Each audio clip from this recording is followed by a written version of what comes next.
বাংলাদেশ থেকে ইসকনকে নিষিদ্ধ করতে হবে। মোহতারাম হাজরিন, একটা বিষয় মনে রাখবেন, হিন্দুত্ববাদ আর হিন্দু এবং উগ্র হিন্দুত্ববাদ এক নয়। অতএব এই আল মাহমুদের মঞ্চ থেকে দ্ব্যর্থহীন ভাষায় ঘোষণা করছি, 90% মুসলমানের দেশে উগ্র হিন্দুত্ববাদ জঙ্গি সংগঠন ইসকনকে অনতিবিলম্বে নিষিদ্ধ করতে হবে। আমরা দেখেছি চট্টগ্রামে তারা আমাদের সাইফুল ইসলাম আলিফ ভাইকে নৃশংসভাবে শহীদ করেছে। দুদিন পরে তারা আরো দুজনকে শহীদ করবে। এভাবে তারা 1 বছর পরে 50 জনকে শহীদ করবে।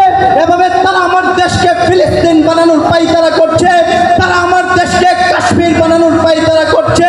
স্পষ্ট আমাদের বক্তব্য, যদি আমার বাংলাদেশের 56,000 বর্গ মাইলের 1 ইঞ্চি মাটির উপর কেউ হস্তক্ষেপ করতে আসে, তবে আমরা তাদের অস্তিত্বের উপর আঘাত আনবো এবং তাদের অস্তিত্বকে ভেঙে চুরমার করে দেব।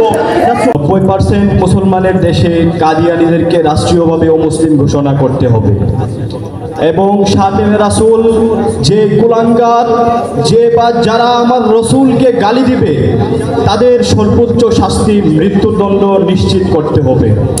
স্পষ্ট আমাদের পয়গাম, যদি আমার মাকে কেউ গালি দেয়, সাধ্য থাকে তো এর বিরোধিতা করব নতুবা ছেড়ে দেব।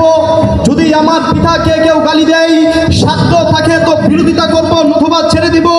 যদি আমার বোনকে কেউ গালি দেয়, সাধ্য থাকে তো বিরোধিতা করব নতুবা ছেড়ে দেব।